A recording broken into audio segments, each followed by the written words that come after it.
Hello everyone, it is the 20th of June 2018 and today I wanted to do a small experiment to see if this worked, and fortunately no one turned up. So what I've done is, Twitter I guess is the easiest way to see this. Normally when I record these I record them just in OBS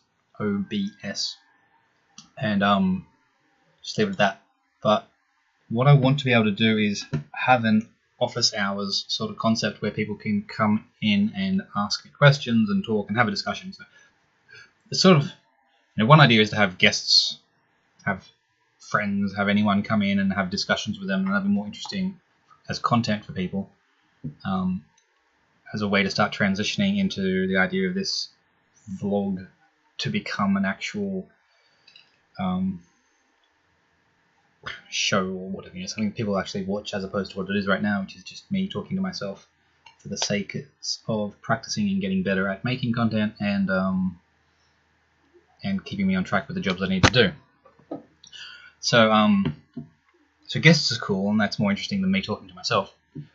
But I also really want to be available for people that have questions about the Socratic web and stuff to come and just ask me.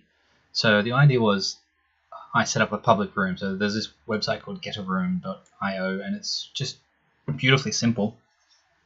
And you just enter the URL that's on that screen there, and it will take you into a room where, if you want, you get access to your camera and we have a video chat. It's just super easy, super easy. And there's up to 4 people at once, I think. So the idea was, I just have this open and I posted. It's going to Twitter. I just posted to Twitter and onto Facebook saying I'll be in this room. Come join me if you want, and ask questions. And I was hoping people would join, but no one has, which is disappointing, but also not really that surprising, because no one's sitting around waiting for the opportunity to come and ask me questions. That's not what they're doing with their day. But part of the reasons I wanted to run this experiment to test it was because my next step is to run the crowdfunding campaign, which is the other thing I was really meant to be working on all of today, but haven't done anything of yet. And in that, I thought that would be a useful sort of thing to be doing while the campaign's running. Is, as part of the pitch, I'll make it, this link sort of available and say, if you have questions, just come join me in this room whenever you're free. I'll post on Twitter whenever I'm available or something like that. And so that way, people that are considering supporting it, or people who have just heard about it, 'cause obviously the objective with crowdfunding is to get as much publicity as possible, to get as much money as possible. So hopefully with all the people coming into the crowdfunding campaign, they'll see it, so there'll be more people interested in the project, hearing about it for the first time, and thus having questions. And so coming to me and talking to me is always better than reading another essay, because every time someone asks me a question, I write an essay, because the answer isn't as simple as, oh, it does this. It's always more complicated than that, and anytime I omit any piece of the puzzle, then I end up spending half an hour defending the fact that no, it doesn't ignore the thing that I omitted. It's just that I didn't say it comprehensively the first time, and so it's a bloody rabbit hole of nuance and detail that's hard to do. But in a conversation, it's much easier to quickly and to read people's reactions and respond and to quickly hit nails on heads, rather than writing an essay and then hoping they got it and waiting for them to write an essay back, and then it just takes a lot more time. Most importantly is, if I get people coming in and asking me questions, I can answer them, and I'll be recording it like I am now, which is the other part of this test, is what does the sound quality sound like when I'm not using OBS's software to capture the video. So right now this is just screen capture of my other screen, of the Get a Room web conference thing. So ideally, if I had someone else in here, the other thing I need to test is how well this picks up their audio. So when they speak, because it will come out of the speakers and then into the microphone. Which is another thing I do need to get. I need to get a proper microphone, so I'm not talking into the microphone that's sitting right next to the fan that's making all the noise. But that's another issue. Right now I have no money. I am broke as, so I'm not getting anything. So that. Now, no one's joined me, so there's really nothing to do there. I don't think I'm going to get anyone joining in the next 15 minutes. I did have a good question in the MisinfoCon Slack group where I posted that article. Connie has asked a few good questions of it, and she followed up with a question about what my goals are for the larger scale practicality and conclusion of the Socratic Web. If I understand this correctly, actually what might be best is, at this point, let's do that. There we go. Make it there. If I understand this correctly,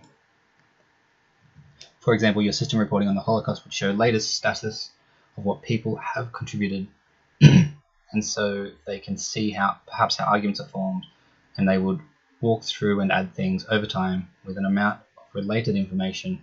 They might have enough to form their own decisions on the topic, but in the meanwhile, I would guess that a good conclusion is they don't have enough information to make an informed conclusion. Is that the goal? Is that the experience people should walk away with?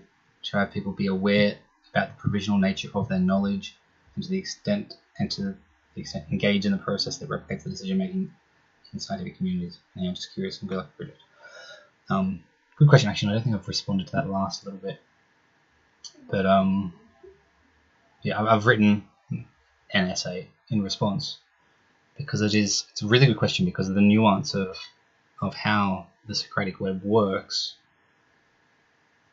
What is the experience that the user is going to be leaving with doesn't have a simple answer to it,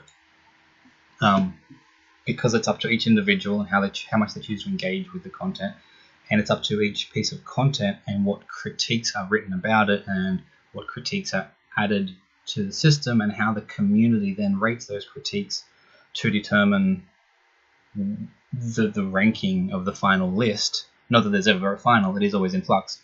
Again, as I say in my response to her, the easiest way to think of this is like Google. When you Google a term like mobile phone, the results you get are the consequence of a number of, what the community decides, because to some extent Google is still based on signals from the web. Originally it was backlinks, and I'm not certain, I'm pretty sure that would still play a role in it, if not a central role, which is ultimately a popularity contest. The number of backlinks you have, the number of people linking to you, shows you how many people think your content is worth linking to, and they have weightings and whatever. But point is Google's search results, when you get a search result list, that's the final list for now, but it's constantly being updated as their algorithm changes and as more content is being created and added to their system as they spider and crawl more websites and so forth. So it's a constantly evolving list, and the Socratic Web will be exactly the same. It'll be a constantly evolving list of critiques that people continue to write, continue to add to the system, and continue to get algorithmically sorted to get the best, the most compelling, the most capable of changing minds to the top. That's the objective. And so what the end goal, so what the actual user experience of each individual thing is going to be incredibly variable. The end goal is that every single user, every single day is reminded, people disagree with what you're reading, so don't accept it as true. The end goal of every single user is that occasionally they will click through to the critiques and read them, and maybe see why the critiques are, and see why the original articles are doubted, or else in some cases even see that the critiques are a load of crap and that the original article is perfectly fine. The hope, the goal is that in doing this, misinformation will be quickly hit on the head at its source. The critiques will just reveal misinformation. The goal is that in reading critiques in this fashion, people will be shown how to critique, and this will influence how they think about information and teach them tricks of the trade and skills that they will apply in their own reading and in their own engagement with information. That's a long-term goal of this process. A goal is that people will will use their confirmation. A goal is that people acting under their own natural inclinations, confirmation bias and so forth, will engage with the system to find the best argument to bring to a discussion that they are having. So when you're on Facebook and someone shares a link, typically we just react with what's in our mind at that time, and our best arguments and our usually emotional knee-jerk reactions, which are frequently, probably the vast majority of the time, not the best arguments and not the best way to respond. They're just knee-jerk. And so I would rather in that situation that before I respond and explain why this person in my social network is sharing misinformation or a dodgy position or doing something that I consider to be wrong, instead of just knee-jerk reacting to it and calling them out, if I just take a second to click through to see the list of critiques of that article and get and quickly read the headlines and maybe read the first few paragraphs of a couple of the articles, then maybe in doing that I'll go, oh, I hadn't thought of that. This is a great way to express what it is that I'm enraged about. This is a great way to express what it is that I see is wrong with that article. And so immediately the dialogue within the social network, within Facebook, within Twitter, is brought up a notch to hopefully the best critique that the web has to offer. And I can just, copy bloody paste it, because this is just a chat between friends in a social network. So it's, it's not about plagiarism and copyright and stuff. It's just, hey, this person who's critiqued the article that you're sharing has provided an argument, and I can use that argument to my friend who almost certainly without doubt hasn't read the critique, because most people aren't interested in doing that most of the time. So the social network itself brings the critiques into the discussion through the act of confirmation bias, through the act of seeking out the position that we already hold and bringing that to the people that are doing the same thing and haven't engaged with the other side. And so similarly, then that friend or that acquaintance or whoever it is that I'm arguing with on Facebook, seeing this argument, has a choice. They dismiss it, mock me, and they don't engage. That's possible, and that's always been an option and will always be an option. There is no solution to this that requires forcing people to do things.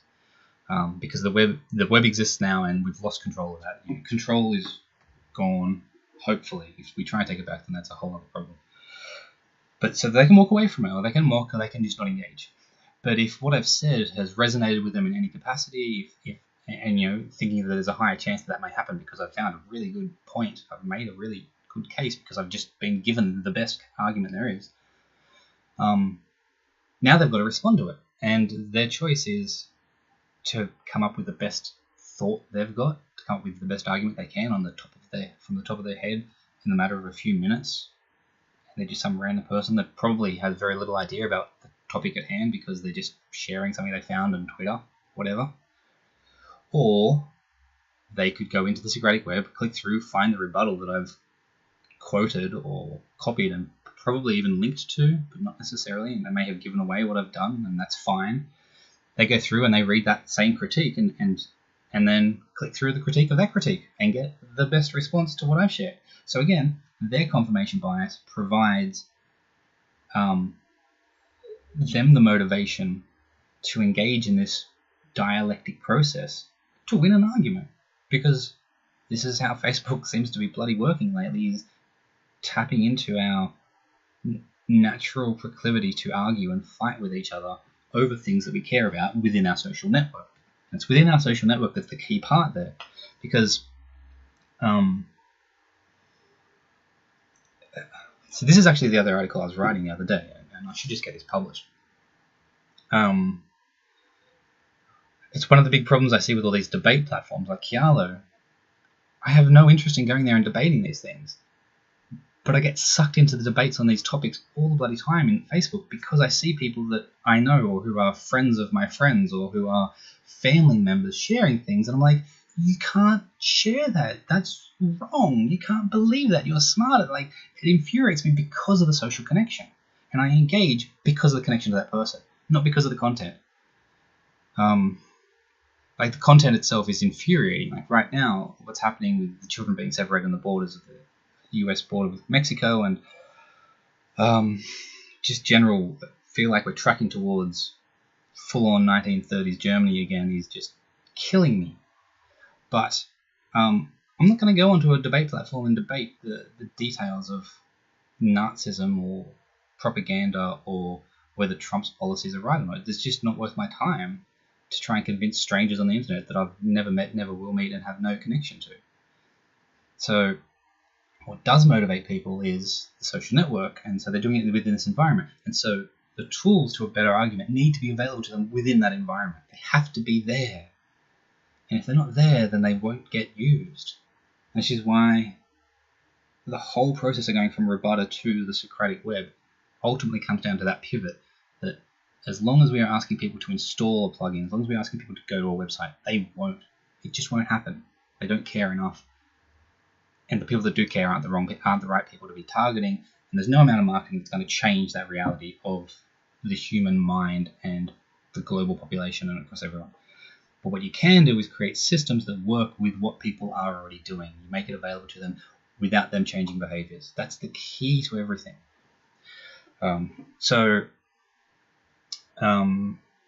If we make it available to people that are engaging in arguments that are falling for human nature, confirmation bias, and ego-based, I'm right, you're wronging, that is the motivation for them to engage with the system and to access critiques. They're doing within a social network that they care about. They're already doing that. People apparently appear to be happy to do that. There's some frustration around it at the moment, but Facebook's still very popular. So they're doing stuff they're already doing. They're motivated by the same things that we know motivate people. But the end result is an improvement of the level of discussion that takes place on these platforms by giving them access to the best discussion, and almost tricking them into reading through these idealized debates that they otherwise probably never would have looked into, because they don't really care enough to go and do it, except for the fact that their social network is like pushing them into it. And this happens to me all the time, where what was it? Yesterday I started reading up about Nazi propaganda. I'm vaguely interested in it, but I've never researched before, because I knew that the Nazis engaged in a lot of propaganda, and propaganda's bad, blah, blah, blah, blah, but never looked at exactly what they did and the basis of it. And I started doing it yesterday because of an argument that I had online, and I wanted to know some more facts about it so that I could make my case clearer. It's funny what motivates us to actually do work and what doesn't motivate us, no matter how much it should. And so a solution has to work with our nature and with what we're doing. Okay, anyway, I really hope this worked, because I've just spoken for 18 minutes. And if the sound's not working, or if this isn't filming properly, then I've just wasted a whole bunch of time. That's that. As far as I know, Bitcoin's still screwing up, and it's still like low or dying in the ass. Dropped a little bit overnight. What's happening? Ooh, a nice little repump. Inverse Bart head. That's cool. Be nice if it went higher. Anyway, so just waiting on that still. Still haven't read that fully. And this is what I have to work on now. I have to get this happening. I have to get this out. I have to get it live. And start begging people for money so that I can actually make this Socratic web happen. I'm starting to get some really good traction in the space generally. I just watched earlier this talk by Dana Boyd. Highly recommend it. Amazing. Very much echoing a lot of my own concerns about the problem, and expressing some that I haven't thought of very well about epistemological differences. Crucial watching to anyone interested in this space. And I really want to speak to Dana. I want to get to know her and talk to her about the Socratic web and mash with her, mix ideas, get criticism of my own ideas back, and talk to her about hers, because she is one of the few people I've heard talking where it's like, not only do you understand journalism and academia side of things, but she clearly has used the web. Like she mentioned being on Usenet forums in the beginning, her experience of that and fighting with people, and she even used the Judy Call's comic of XKCD. It's just little things like that where it's like she's an internetie. I feel like I need a term for this. I'm sure it exists, but I feel like there are some people that have lived on the web to probably an unhealthy degree, of which I am one, and all these other people trying to solve the misinformation problem that clearly use the web, use it for business, and know about things like Reddit and stuff, but like that's it. Like they know about it, they're aware of it, they know that 4chan exists. Maybe they've researched 4chan, but so many of these people doing this stuff haven't lived it. They don't, they're doing more important things, which is perfectly valid 99% of the time. But in the case where you are trying to find a solution to, I've been talking to the camera the whole time, which you can't see me, which is a bit funny. But when we are working on a problem that is an internet problem and you don't really understand the culture of the internet and the way things have evolved and been there, living it, watching Digby, one of the most popular websites, and then slowly go downhill, and Reddit just replaces it out of nowhere, and now Reddit's the thing. The way 9gag steals everything off Reddit, and like there's all these culture wars, and the emergence of the concept of a meme and becoming this massive thing itself, which to have this sort of innate knowledge of how it's evolved and be at one with it rather than having studied it externally, I think is a huge advantage to understanding how to solve this problem. And I'm not seeing that in a lot of the people that are working on it. They're coming in and going,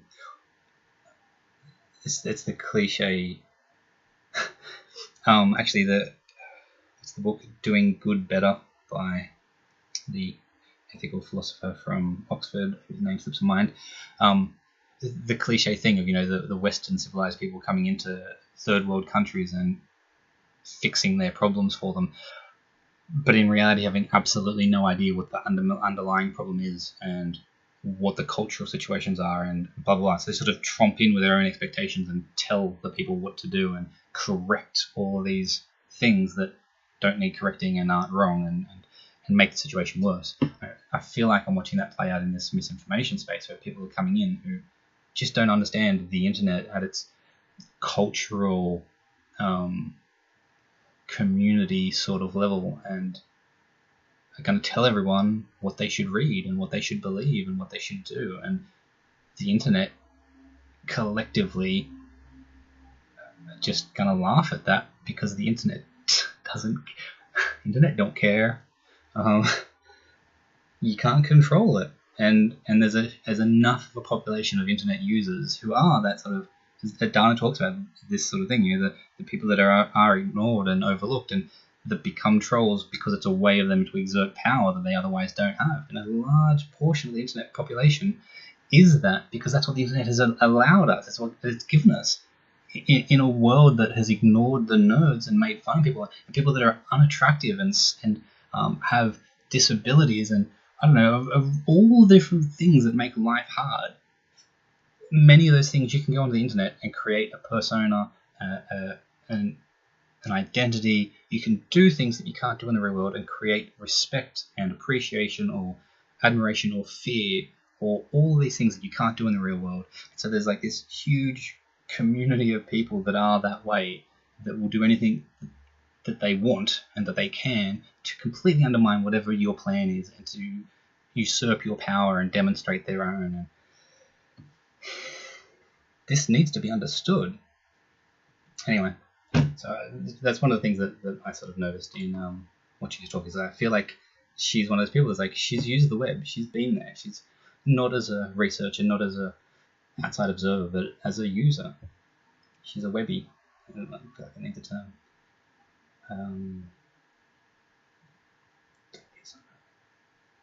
Okay. Oh, that's what I was saying was still have bugger all followers. It'd be nice if I had more Twitter followers. Don't know what to do that. I'm slowly getting more, but gotta become famous, I guess. So okay, I'll stop there. It's long enough, and I will see you all tomorrow. And here I am talking like someone's watching this. Yeah, I'm gonna keep trying this experiment. I'm gonna try and get someone in. I think I'll just do a quick experiment with a friend and get someone to participate and see if I film it, see if it works, and then just occasionally post to Twitter that I'm open office hours and see if anyone bites. But okay, bye.